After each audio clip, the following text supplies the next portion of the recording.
vous saviez qu'on avait un gastronome dans ce studio.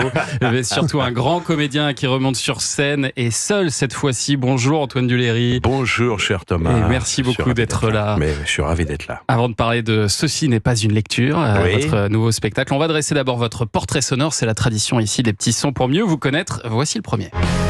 D'où vient le vent, où va le temps?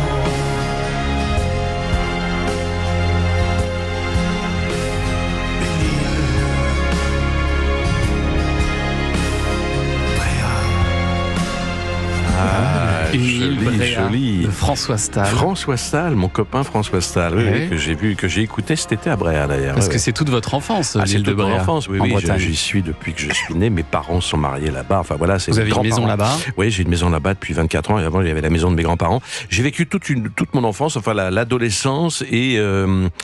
J'allais les grandes vacances et les vacances de Pâques jusqu'à l'âge pratiquement de 22 ans, parce qu'après mes grands-parents. Donc évidemment c'est toute mon enfance, cette île sans voiture. Voilà, quand j'y vais, j'ai 12 ans. Sans pont, sans rien. Ah bah non, c'est pas comme l'île de Ré, c'est une vraie île. Vous y allez comment d'ailleurs? Vous y allez en ferry? Vous avez votre propre bateau? On va jusqu'à l'Arc-Ouest, après Paimpol, et puis non, je prends le bateau normal. C'est 10 minutes, c'est pas comme Belle-Île. Mais tout de suite, dès que je laisse tout de côté, j'oublie tout. Vacances, j'oublie tout. Et c'est vrai que le fait de pas avoir de voiture, d'un coup, moi quand je passais 2-3 mois là-bas, quand je rentrais après, je savais même plus ce que c'était qu'une voiture.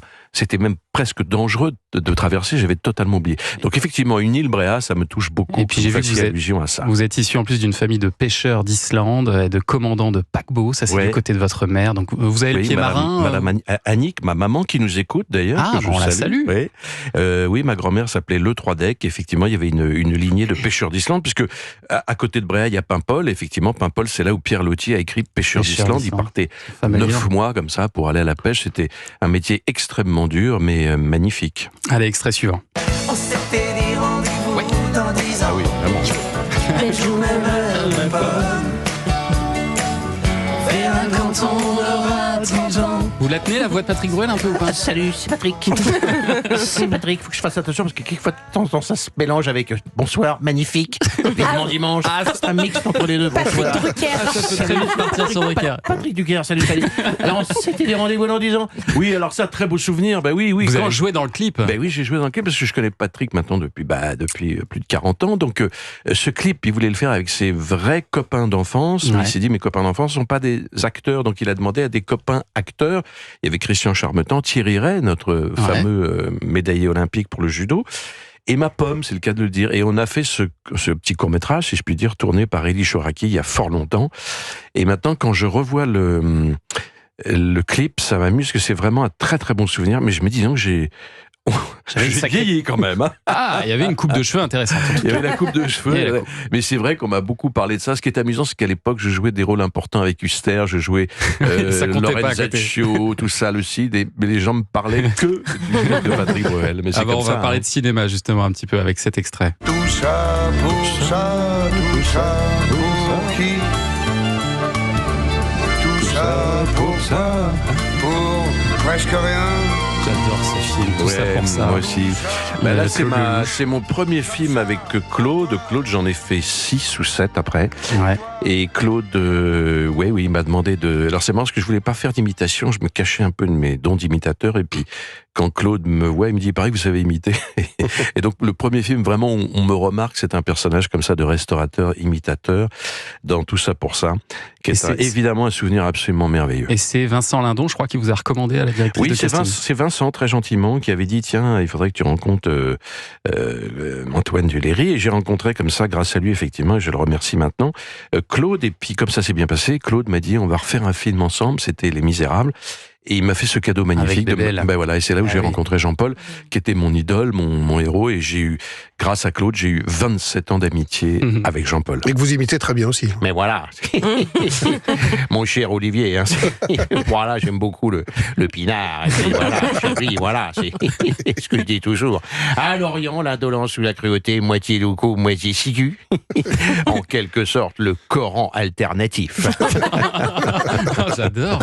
Ah bah, Audiard. Quand est-ce que vous faites un spectacle d'imitation? Je l'ai fait pendant 10 ans, mon cher Thomas. Pardon, excusez-moi. C'est pas grave. C'était pour vous tester. C'est à côté. Quand est-ce que vous refaites un spectacle d'imitation? On va la Antoine Duléry? refaire. J'ai fait pendant 10 ans un spectacle d'imitation, d'évocation, Oui. où effectivement, qui s'appelait Antoine Duléry fait son cinéma, où avec mon co-auteur du prochain spectacle qu'on va évoquer, Ouais. j'ai effectivement raconté mon admiration pour tous ces acteurs que j'ai pour la plupart connus et que j'ai fait revivre sur scène, voilà, à travers un spectacle à la fois drôle, émouvant, et donc beaucoup sont venus me voir d'ailleurs, c'était très touchant. Jean-Paul était fan de mon spectacle, il l'avait vu 4 fois, et alors il y avait tout ça, les Galabru, les Noiret, tout ça. Alors ils sont pas tous venus parce que Montand le chantait. Ah oui, c'est qu'ils sont tous morts.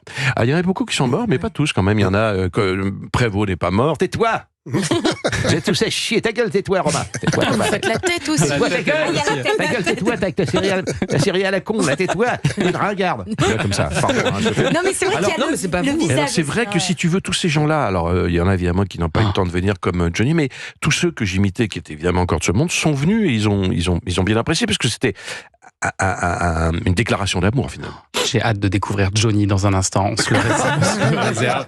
Et donc, vous avez écrit un nouveau spectacle avec Pascal Sériès, c'est ça? Exactement. Et on va le même. découvrir ça dans un instant sur Europe 1. Tout de suite. Culture Média, 9h30, 11h. Sur Europe 1.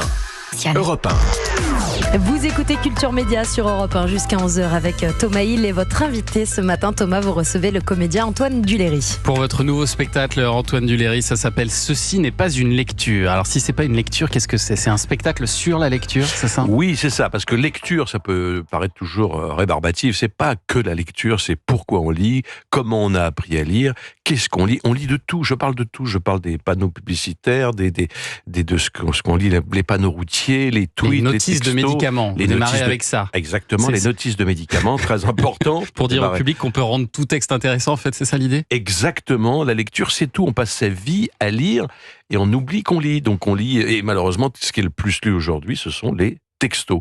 Donc c'est un voyage littéraire. Évidemment, je suis accompagné pour tous ces grands auteurs que je vais lire ou que je vais dire, mais c'est avant tout vraiment un voyage littéraire autour de qu'est-ce que c'est que de lire et pourquoi on lit et comment déjà on a appris à lire.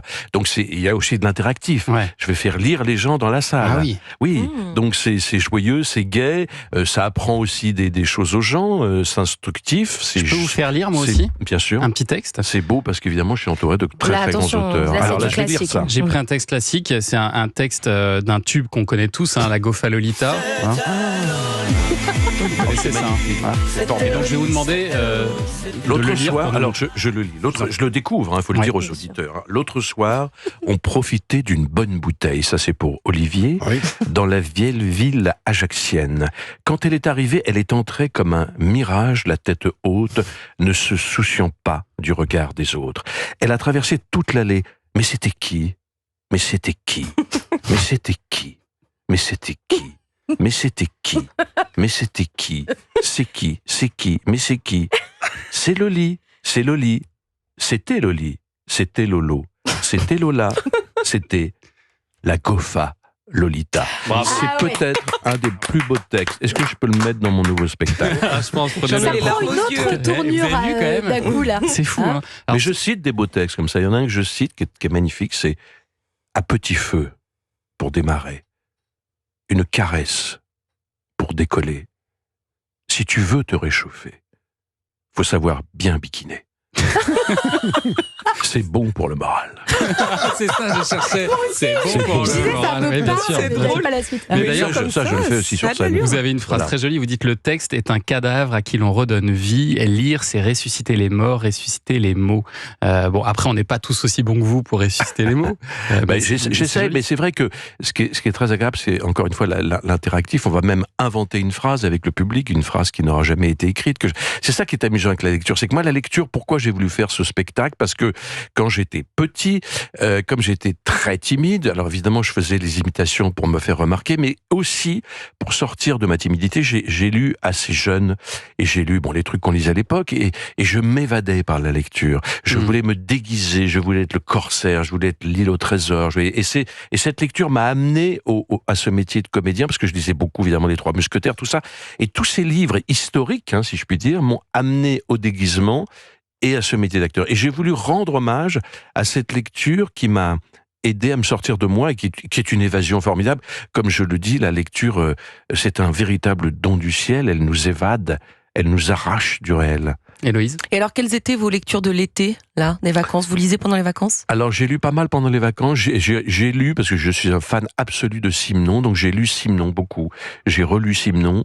J'ai lu aussi un très joli livre qui se passe dans mon coin, qui s'appelle Sorbonne-Plage, sur tous les physiciens des Côtes d'Armor. Je lis énormément, je lis plusieurs livres en même temps. Voilà. Alors, j'ai acheté le dernier livre de Maëlys de Kerangal, qui s'appelle Jour de Ressac. Bravo.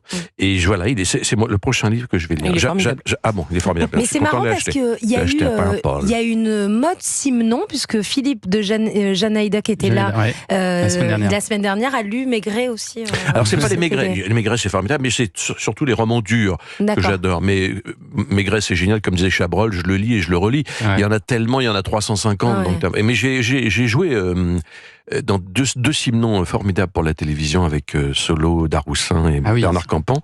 Et c'est vrai que c'est un auteur que je relis tout le temps. Enfin, que je lis tout le temps, parce qu'il y a plein de... Voilà. Et dans ce spectacle, vous donnez aussi un petit peu vos remarques sur notre époque. Vous déplorez par exemple le fait qu'on ait un avis sur tout, même quand on n'y connaît rien. Même quand on est spécialiste. Et surtout, même si on n'est pas spécialiste. Et d'ailleurs, surtout quand on n'est pas spécialiste, on donne son avis.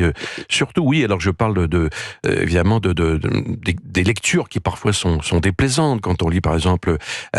si on lit un bon livre, c'est super. On lit vraiment, on est heureux de lire. Et puis si on lit une amende, on est moins heureux. Ou si moi, par exemple, j'ai lu la critique de mon spectacle sur Billet-Réduc, et là, c'est plus la même chose. Donc je vais faire un parallèle. Je me dis, vous vous rendez compte, si du temps d'Homère, Billet-Réduc existait, on dirait de très très mauvaises critiques sur l'Iliade et l'Odyssée.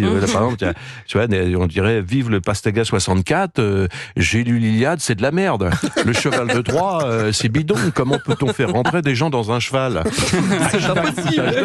Hashtag foutage de gueule. Bien sûr. Ou alors vive le féminisme 69, pendant que Pénélope attend sagement le retour de son mâle blanc, Ulysse multiplie les viols comme un prédateur sexuel. Eh ben c'est vrai, Homère n'est qu'un gros facho patriarcal, voilà, et réactionnaire. Hashtag nique ton Homère. Ah oui, vraiment. Ça doit beaucoup plaire au public. Il y a un autre passage d'ailleurs, parce que vous avez un mot pour les présentateurs de JT. Oui, je dis les présentateurs ce ne sont pas des journalistes. Voilà, je dis ce ne sont pas des journalistes. Non, je dis, quand j'ai commencé à lire, pour moi lire, c'est vrai d'ailleurs, ce que je disais quand j'étais petit, lire pour moi vraiment était... avant même que je sache lire, j'avais très envie de lire. Et quand j'ai su lire, c'était un acte sacré. Je dis que maintenant je lisais tout le temps. Et je dis que, Dieu merci, comme dirais-je, la lecture a conservé son caractère sacré. Regardez par exemple, aujourd'hui, alors qu'on peut avoir n'importe quelle information immédiatement sur Internet, les gens continuent à venir en masse à écouter les informations. Parce que les présentateurs de JT ne sont pas des journalistes, ce sont des lecteurs, puisqu'ils lisent le prompteur. Et donc là, je fais appel effectivement à quelqu'un, Jean-Luc Grognard. Bonsoir, rappel des titres. L'ouragan Mathilda continue à progresser vers les Caraïbes, déjà durement touché, et terrible incendie à Notre-Dame. Nous retrouvons sur place notre correspondant spécial, Jean-Luc Grognard. Jean-Luc, c'est à vous. Et là, je fais donc le correspondant qui fait « Oui, bonjour, écoutez, voilà, effectivement, je suis sur le parvis de Notre-Dame. Il y a beaucoup de fumée, de flammes. Et je viens de parler avec un pompier qui m'a dit que c'était effectivement un terrible incendie, et que les pompiers, je le cite, allaient tenter de maîtriser l'incendie afin de tenter de l'éteindre. Et là, je dis effectivement, c'est pas très poétique. Moi, je préférais quand c'était Victor Hugo qui nous racontait l'incendie de Notre-Dame de Paris. Et là, vous partez sur une lecture de Victor Hugo. Et là, je parle. Donc, je fais des ponts comme ça entre toutes les lectures d'aujourd'hui, d'hier, de demain, et je parle beaucoup du monde d'aujourd'hui. Ceci n'est pas une lecture, c'est à partir du 3 octobre au studio des Champs-Élysées avec notre invité Antoine Duléry. Dans un instant, on va parler série avec Héloïse Goua. À tout de suite.